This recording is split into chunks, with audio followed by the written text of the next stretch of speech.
নমস্কার বন্ধুরা, আমি অর্চনা চলে এসেছি আজকে নতুন একটা রেসিপি নিয়ে। আশা করি আপনারা সবাই ভালো আছেন। আজকে যে রেসিপিটা বানিয়েছি সেটা হচ্ছে মাংসের ঘুগনি। এখানে অল্প একটু চিকেন দিয়ে ঘুগনি বানিয়েছিলাম। এটা হচ্ছে রাতের খাবার। দিনের বেলা সাধারণত খাবার রান্না করার ব্যস্ততা প্রচুর থাকে। তাই তেমন কিছু একটা ভালো রান্না করে উঠতে পারি না। যা কিছু করি বেশিরভাগ আমি রাতেই রান্না করি। রাতে যেহেতু সবাই থাকে একসঙ্গে খাওয়া হয়। যাই হোক, এখানে ৩০০ গ্রামের মতো মাংস নিয়ে নিয়েছি, মুরগির মাংস। খুব ছোট ছোট করে আমি কেটে নিয়েছি, কেটে ভালো করে ধুয়ে রেখে দিয়েছি জল ঝরিয়ে। তার আগে বলে রাখি, এখানে যে মটরটা আমি আগে থেকে সিদ্ধ করে নিয়েছি সেটা দেখাইনি। যাই হোক, কড়াইতে তেজপাতা, শুকনো লঙ্কা, এলাচ, লবঙ্গ, দারচিনি, জিরা সব দিয়ে দিয়েছি। তেলে একটু ভালো করে ভেজে নেব। আর দিয়ে দিচ্ছি ১ চামচের মতো হিং, গরম তেলের মধ্যে দিয়ে দিয়েছি। এরপরে দেব কুচানো পেঁয়াজ, কাঁচা লঙ্কা।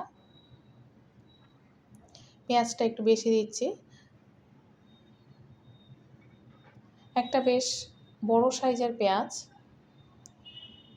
ভালো করে কুচিয়ে নিয়েছি, নিয়ে অল্প একটু ভেজে নিয়েছি। তারপরে এর মধ্যে দিয়ে দিচ্ছি ১ চামচ রসুন বাটা, ১ চামচ আদা বাটা। ভালো করে এটা কষিয়ে নিচ্ছি।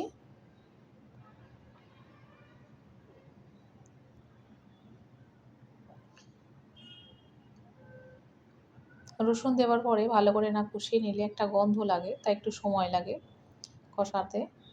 যাই হোক, এর মধ্যে দিয়ে দিলাম ১ চামচ জিরা গুঁড়ো, ১ চামচ ধনিয়া গুঁড়ো, অর্ধেক চামচ মরিচের গুঁড়ো আর ১ চামচ গরম মশলার গুঁড়ো এর মধ্যে দিয়ে দিলাম।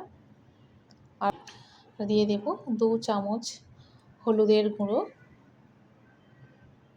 আর দেব লাল লঙ্কার গুঁড়ো ১ চামচ। এবার এটা কষিয়ে নিচ্ছে। কষাতে একটু সময় লাগে।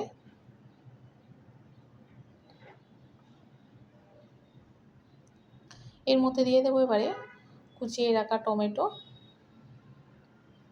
একটা টমেটো দিয়েছি, ভালো করে কুচিয়ে নিয়েছিলাম, সেটা দিয়ে দিলাম। মশলাটা একটু কষানো হয়ে গেলে এর মধ্যে অল্প একটু জল দিচ্ছি, দিয়ে একটু ভালো করে মশলাটা করে নিচ্ছি যাতে পুড়ে না যায়। এরপরে দিচ্ছি ছোট ছোট কেটে রাখা চিকেন। এবার এটা দিয়ে আরও একটু সময় লাগবে ভালো করে কষিয়ে নিতে।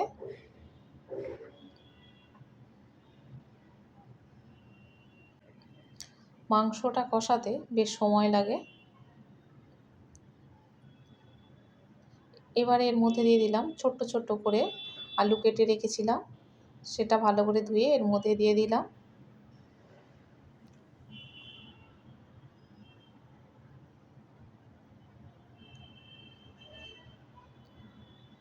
খুব ভালো করে না কষিয়ে নিলে একটা কাঁচা গন্ধ বেরোবে। অনেকটা সময় নিয়ে এটা কষাতে হবে। এটা ঢাকা চাপা দিয়ে কষিয়ে নেব। একটু ঢেকে দিলাম।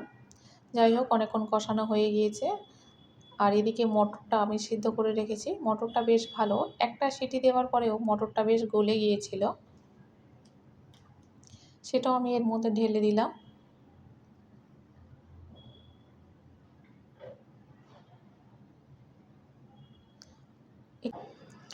এখানে মটরটা সিদ্ধ করার সময় নুন দিয়েছিলাম, তাই আমি মশলাটা যখন কষি তখন আর নুন দিইনি, ভেবেছিলাম যে পরেই দেব। তাই মটরটা যখন আমি দিয়ে দিলাম তারপরে আমি নুন দিচ্ছি, যে তখন নুনের স্বাদটা বুঝতে পারবো সেই হিসাবে আমি একটু শেষের দিকে নুনটা দিয়ে দিলাম। অনেকক্ষণ ফুটেছে, বেশি ফোটানোর দরকার নেই, সব কিছু প্রায় হয়ে গিয়েছে। এবারে এর মধ্যে দিয়ে দিলাম অল্প একটু গরম মশলা, যতটা তাড়াতাড়ি দেখিয়েছি ততটা তাড়াতাড়ি রান্নাটা হয়নি, বেশ সময় লেগেছিল। যাই হোক, অল্প একটু ধনেপাতা কুচি ওপর থেকে ছড়িয়ে দিলাম। একদম গরম গরম ঘুগনি, মাংসের ঘুগনি। সত্যি বলতে কি খেতে খুব সুস্বাদু হয়েছিল। গরম গরম ঘুগনি আর লুচি অসাধারণ সুন্দর লাগে খেতে। যেহেতু এখন শীতকাল, এই ধরনের খাবার খেতে বেশ তো ভালো লাগবেই। আমার এই রেসিপিটা কেমন লেগেছে আপনারা অবশ্যই করে কমেন্টে জানাবেন। কমেন্ট করলে আমার ভিডিও করার আগ্রহটা বেশ বাড়ে। যাই হোক, ওপর থেকে একটু পেঁয়াজ কুচি দিয়ে দিচ্ছি, লঙ্কা কুচি, অল্প একটু লঙ্কা কুচি দেব।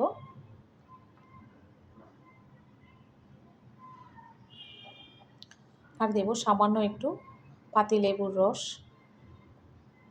একদম দোকানের মতো খেতে লাগবে। খেতে অসাধারণ সুন্দর হয়েছিল। যাই হোক, আমি অর্চনা, আপনারা দেখছেন মাই সেলফ দীপ্তেন্দ্র। অবশ্যই করে লাইক, শেয়ার এবং সাবস্ক্রাইব করবেন।